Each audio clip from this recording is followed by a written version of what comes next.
الحمد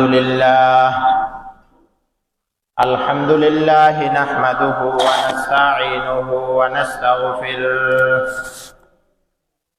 ونعوذ بالله من شرور أنفسنا ومن سيئات أعمالنا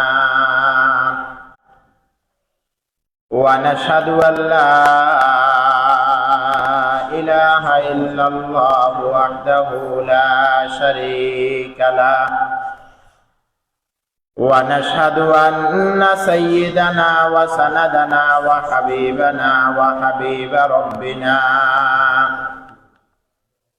ومولانا محمدا عبده ورسوله صلى الله تعالى عليه وعلى آله وأصحابه وأزواجه وبارك وسلم تسليما كثيرا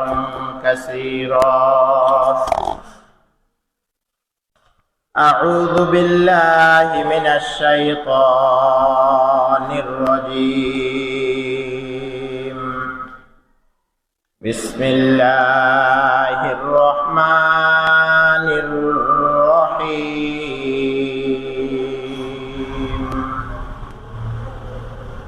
إذا جاءك المنافقون قالوا نشهد إنك لرسول الله والله يعلم إنك لرسوله والله يعلم إن المنافقين لكاذبون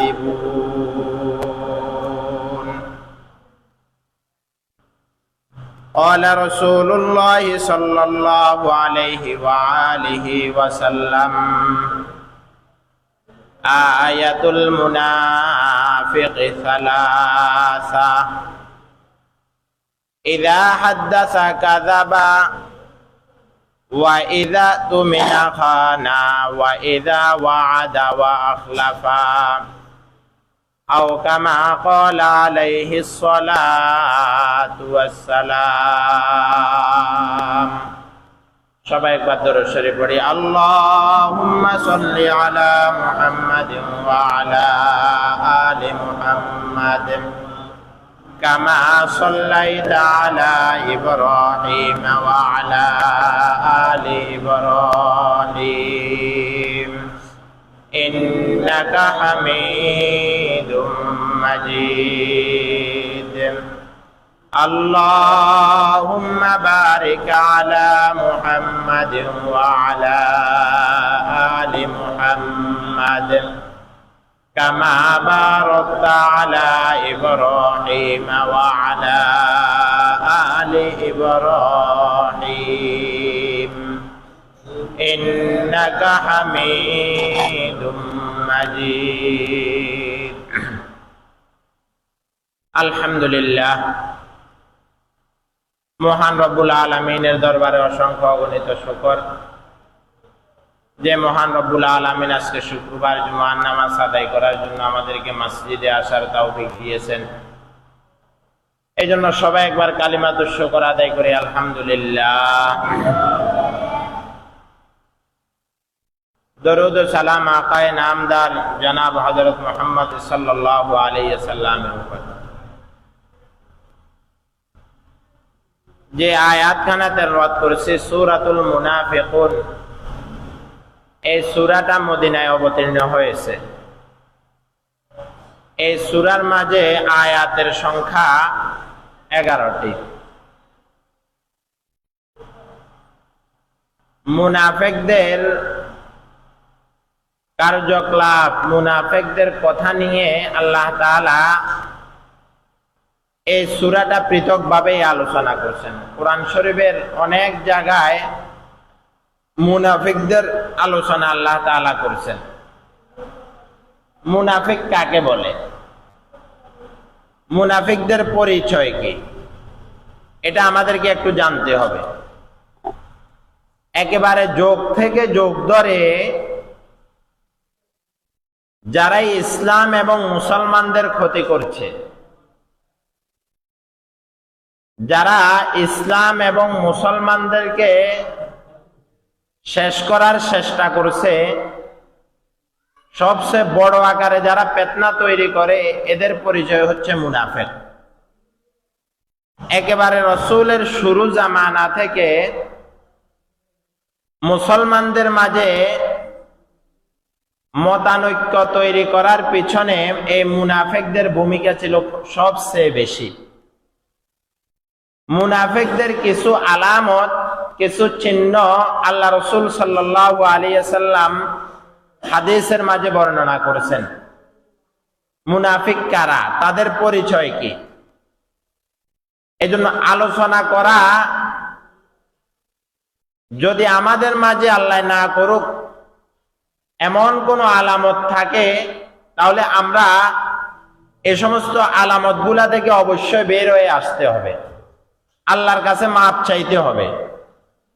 আর যদি আমাদের কাছে না থাকে তাহলে তো শুকরিয়া, আলহামদুলিল্লাহ, আল্লাহ তাআলা আমাদেরকে এই সমস্ত গুণ, বদ খারাপ এগুলা থেকে আল্লাহ তাআলা আমাদের সবাইকে হেফাজত করুক। সবাই বলি আমিন। মুনাফিকদের সহজ পরিচয় কি?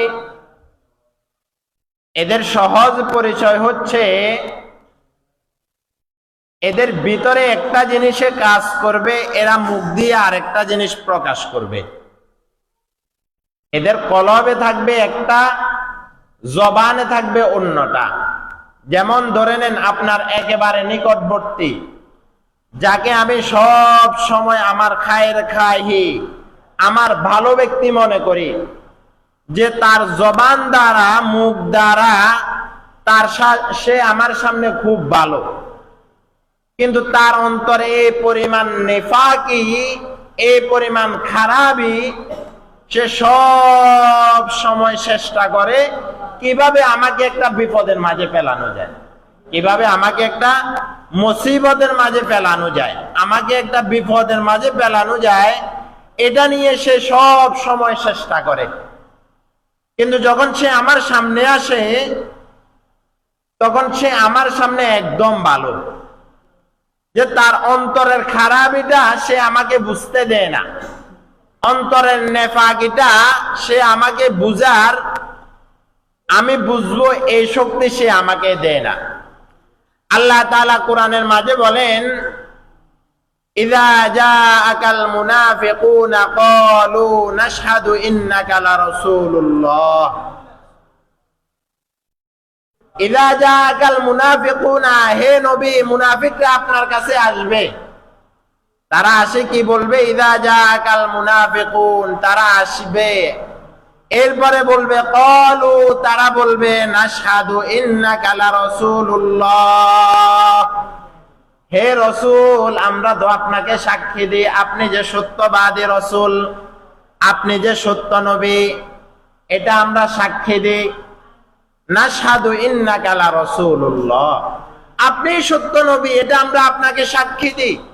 আপনি শেষ নবী, আপনি আল আমিন, আপনি বিশ্বাসী, এটা আমরা সাক্ষী দিই যে আপনি নবী, আপনার থেকে আর ভালো কেউ নাই, আমরা আপনার সাথে আছি।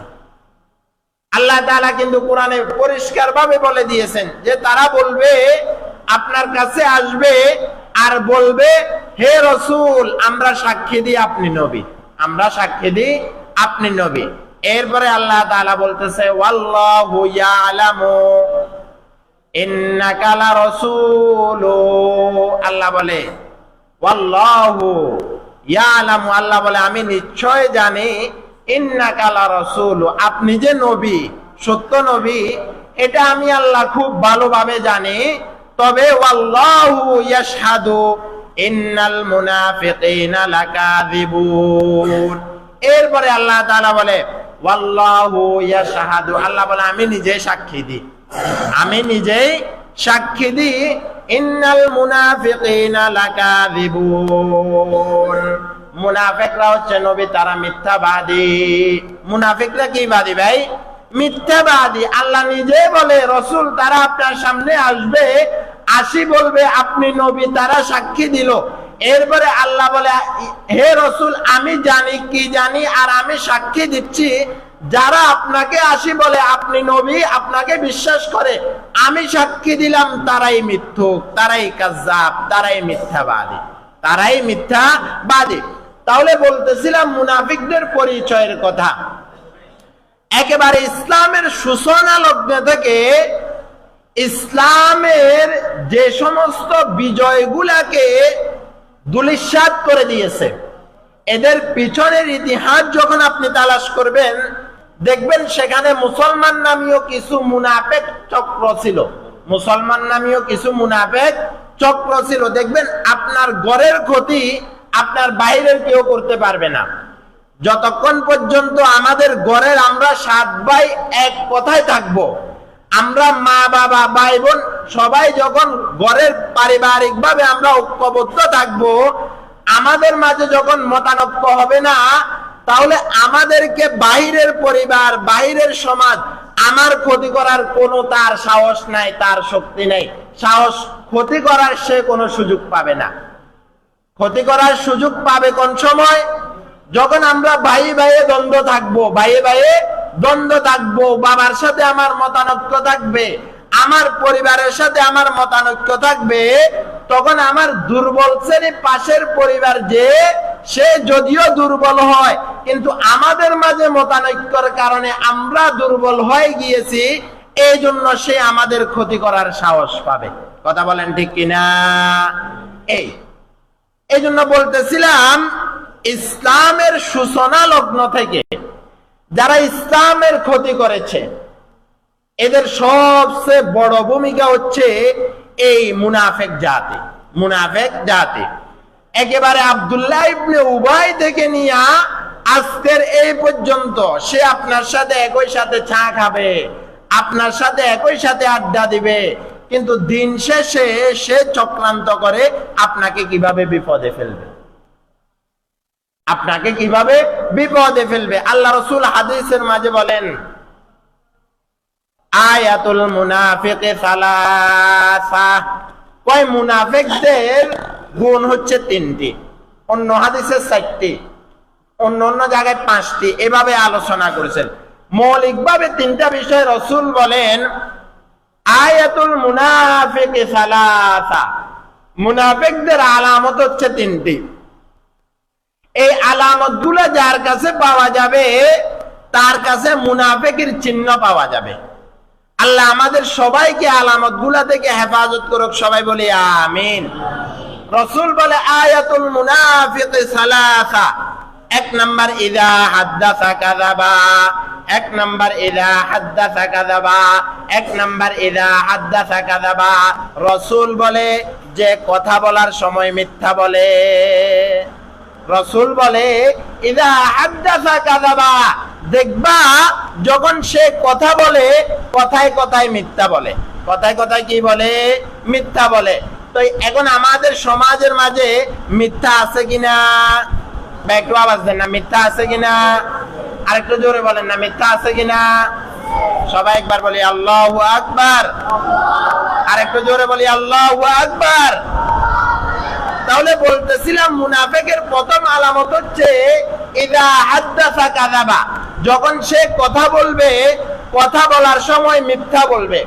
আজ আমাদের সমাজের মাঝে এই পরিমাণ মিথ্যার সংস্রব, এই পরিমাণ মিথ্যা, যে স্বামী স্ত্রীর সাথে অহরহর মিথ্যা কথা বলতেছে, স্ত্রী স্বামীর সাথে অহরহর মিথ্যা কথা বলতেছে, বাবা সন্তানের সাথে মুহূর্তে মুহূর্তে মিথ্যা কথা বলতেছে, সন্তান বাবার সাথে মিথ্যা কথা বলতেছে, সমাজের মান্যগণ্য ব্যক্তিরা সমাজের সাধারণ ব্যক্তির সাথে মিথ্যা কথা বলতেছে, সাধারণ ব্যক্তি সমাজের মান্যগণ্যকে মিথ্যা বলে ধোঁকা দিচ্ছে। কথা বলেন ঠিক কিনা?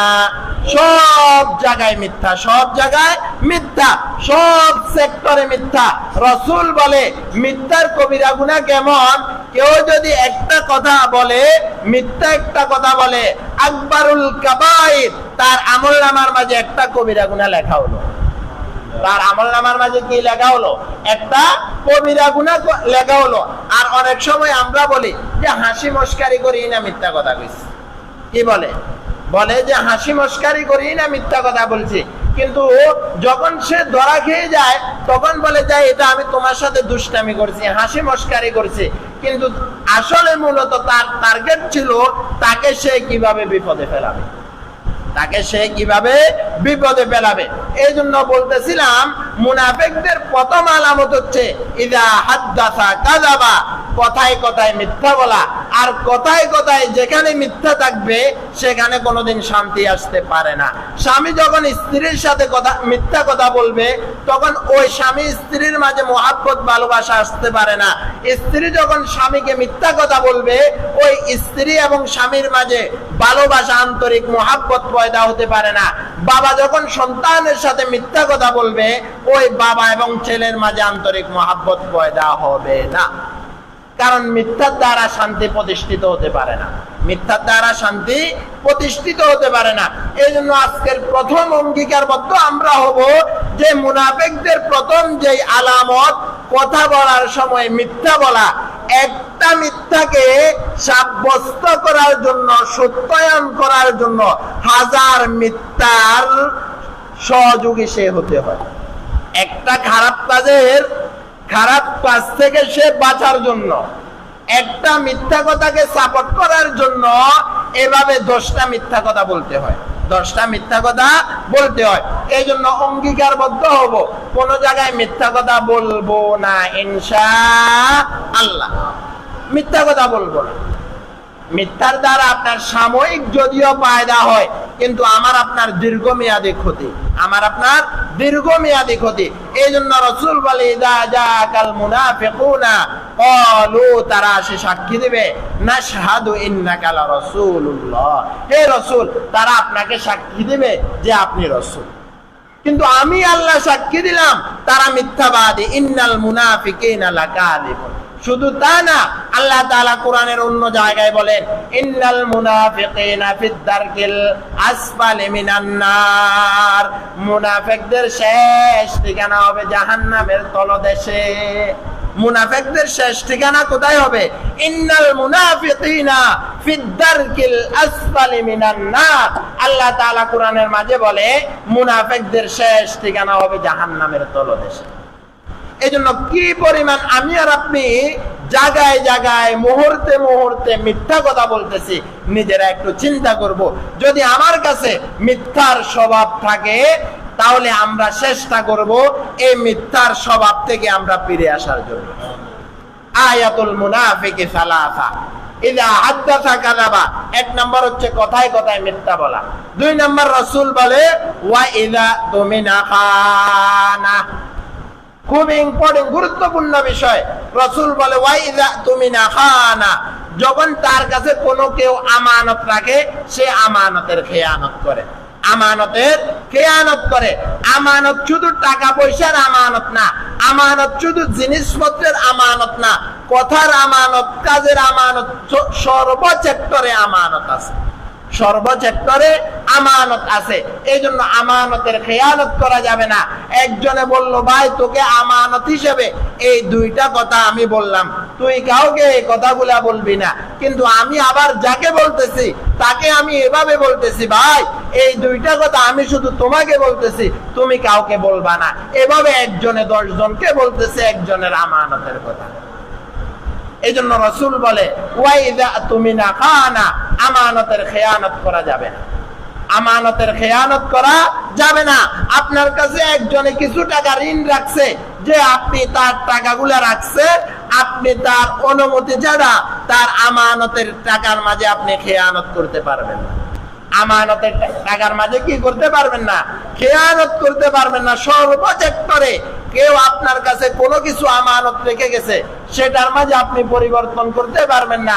কেউ আপনার কাছে 500 টাকা দিল, ভাই আমি এই 500 টাকার একটা নোট তোমাকে দিলাম, এটা তোমার কাছে আমানত, আমি তোমাকে এটা ব্যবহারের অনুমতি দিই নাই, আমানত রাখছি, কিন্তু সে এটা আমার কাছে 10 দিনের জন্য আমানত রাখলো, এর মাঝে আমার 500 টাকা জরুরত হলো।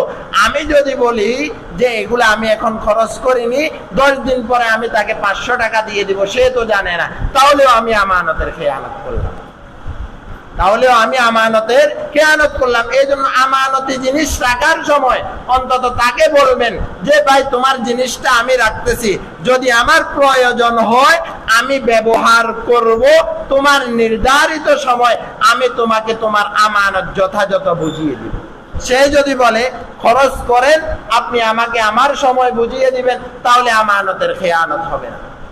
একবার সব জায়গায় দোকানপাট, রাস্তাঘাট, মসজিদ, মাদ্রাসা সব জায়গায় এই যে মসজিদ কথার প্রসঙ্গে বলা, মসজিদের মাঝে যারা দান খায়রাত করতেছে, আমানতের টাকা পয়সা দিতে, আমি ক্যাশিয়ার হলাম, আমি সেক্রেটারি হলাম, আমার কাছে 50,000 টাকা আছে। একজনে বলল ভাই তোর কাছে তো মসজিদের কিছু টাকা আছে, তুই দেস না আমাকে 10 দিনের জন্য, তোকে আমি 10 দিন পরে দিয়ে দিলাম। আর আমার বন্ধু মানুষ, আমি তাকে 10 দিনের জন্য এই মসজিদের টাকা দিয়ে দিলাম। সম্পূর্ণ আমানতের খেয়ানত করলাম, কার অনুমতি নিয়ে আমি তাকে টাকা দিই? এই জন্য যারা যে সেক্টরে দায়িত্ব আছে, আমি আমার দায়িত্বের জায়গায় আমি আমানতের খেয়ানত করব না, আমি আমানতের খেয়ানত করব না। বিভিন্ন জায়গায় শোনা যায় মসজিদ মাদ্রাসার টাকা সুদের টাকার মাঝে লাগায়, সুদের টাকায় ঋণ নেই, কিসের টাকা দিয়ে? মসজিদের টাকা দিয়ে, মাদ্রাসার ওয়াকফিয়া টাকা দিয়ে, মাদ্রাসার ক্যাশের টাকা দিয়া, মসজিদের ক্যাশের টাকা সে সুদে লাগায়। ক্যাশের টাকা কোথায় লাগায়? সুদে লাগায়। জায়গা জমিনের বন্ধকের কাজে, তার কাজে সে লাগায়, মসজিদের টাকাগুলা সে ব্যবহার করতেছে। এই জন্য খবরদার, ওয়াইজা তুমি না খানা, আমানতের খেয়ানত কোন বিষয় করা যাবে না, সময় নাই। সর্বশেষ যে বিষয় আল্লাহ রাসূল বলে ওয়াইদা ওয়াদা ওয়া আখলাফা, ওয়াদা করলে ওয়াদার খেলাফ করে, ওয়াদা করলে ওয়াদার খেলাফ করে। আমি তাকে একটা ওয়াদা দিলাম, ওয়াদার খেলাফ করলো, আমার কাছে আসলো ভাই আমাকে 1000 টাকা দেন, আমি আপনাকে 10 দিন পরে দিয়ে দিব, 10 দিন পরে টাকা দিব। এই যে একটা ওয়াদাবদ্ধ হয়েছে, কোথায় 10 দিন, 1 মাস, 10 দিন, 20 দিন এভাবে চলে যায়, তাকে আর ফোন দিয়েও পাওয়া যায় না, তাকে আর ফোন দিয়েও কি যায় না, পাওয়া যায় না। কিন্তু কর্জে হাসানা এত গুরুত্বপূর্ণ একটা কাজ। কর্জে হাসানা, আপনার কাছে কিছু টাকা আছে, একজন অভাবী ব্যক্তি আপনার কাছে আসছে, আর আপনি তাকে 10,000 টাকা দিলেন, যে ভাই এগুলো আমি তোমাকে কর্জে হাসানা দিছি, এগুলা সুদ না, যে এই 10,000 টাকা প্রতি মাসে মাসে তুমি আমাকে 100 টাকা সুদ দিবা তা না, এই 10,000 টাকা আমি তোমাকে দিলাম 1 মাসের জন্য, কর্জে হাসানা। রসুল বলে আল্লাহ রসুল হাদিসের মাঝে বলে এই 10,000 টাকা যতদিন পর্যন্ত আপনার ওই ব্যক্তির কাছে থাকবে, ততদিন পর্যন্ত আল্লাহ তাআলা আপনার আমল নামার মাঝে নেকি লিখতে থাকবেন। সুবহানাল্লাহ। আজকে আমরা খরচ দিতে চাই না। খরচ না দেওয়ার 2টা কারণ। একটা সবচেয়ে বড় কারণ হচ্ছে আমি দয়া করে তাকে খরচ দিলাম, সে বিপদে পড়লো, কিন্তু সে বিপদটা থেকে উদ্ধার হওয়ার পরে আর সে আমার সাথে আর সম্পর্ক রাখে না, সে আর আমার সাথে কি রাখে না, সম্পর্ক রাখে না। সে আমাকে টাকা দিতে পারতেছে না, 10 দিন শেষ, অন্তত আমাকে বলার দরকার তো ছিল, ভাই আপনার থেকে আমি 10,000 টাকা নিলাম 10 দিনের জন্য, আমার হাতে তো টাকাগুলা নাই, আপনি আমাকে আরো 10টা দিন আপনি আমাকে সময় দেন। অন্তত তার সাথে কথা বলার প্রয়োজন ছিল, কিন্তু আমরা এই সুজন না পাবো, এই কথাটাও বলি না। এমনকি সময় আসলে আমি আমার মোবাইলটা পর্যন্ত বন্ধ করে রাখি, আমি তাকে টাকা দিতে রাজি নেই। তাহলে সে কেন আমাকে কর্জে হাসানা দিবে? এখন আমরা টাকাদার দিয়ে মনে হয় যে নিজে শর্মিন্দার মাঝে পড়ে যাইতে হয়, তার কাছ থেকে আমি টাকাগুলা কিভাবে চাবো, সে আমাকে টাকাগুলা কিভাবে দিবে, নিজে একটা লজ্জার মাঝে পড়ে থাকতে হয়। এই জন্য মেরে মহতারম বন্ধু, আমরা যারা এখানে আছি, 3টা কথা বললাম। রসুল হাদিসের মাঝে 3টা কথা বলছেন মুনাফিকদের। একটা হচ্ছে কথায় কথায় মিথ্যা বলা, 2 নম্বর হচ্ছে আমানতের খেয়ানত করা, 3 নম্বর হচ্ছে ওয়াদার খেলাফ করা, ওয়াদার খেলাফ করা। এই 3টা জিনিসের খেলাফ আমরা করতে পারবো না। যদি আমাদের কারো মাঝে এই বদ খারাপি গুলা থাকে, আল্লাহর কাছে পানা যাব, তওবা ইস্তেগফার করব, সামনে থেকে এই ধরনের কাজগুলার সাথে আমরা কেউ জড়িত হব না ইনশাআল্লাহ। আল্লাহ তাআলা আমাদের সবাইকে এই মুনাফিকদের আলামত গুলা থেকে আল্লাহ তাআলা আমাদের সবাইকে হেফাজত করুক। কারণ মুনাফিকদের ব্যাপারে আল্লাহ তাআলা কোরআনের মাঝে খুব ভয়ঙ্কর কথা বলছে, ইন্নাল মুনাফিকিনা ফিদ্দারকিল আসফালি মিনান নার, মুনাফিকদের শেষ ঠিকানা হবে জাহান্নামের তলদেশে। আপনি একদিন মিথ্যা, 2 দিন মিথ্যা, 3 দিন মিথ্যা, একটা সময় এমন পর্যায়ে চলে আসে যে আমি গুনাহ করতে করতে, আর যে আমি গুনাহ করতেছি, অন্যায় করতেছি, এটাও আমার অন্তরের মাঝে আর এটার ভেদ বিচার থাকে না। শেষ পর্যন্ত বেঈমান, ঈমান হারা হয়ে মানুষ মৃত্যুবরণ করে। আল্লাহ তাআলা আমাদের সবাইকে মুনাফিকদের আলামত থেকে আল্লাহ তাআলা আমাদের সবাইকে হেফাজত করুক। ওয়া আখির দাওয়ানা আনিল হামদুলিল্লাহি রাব্বিল আলামিন।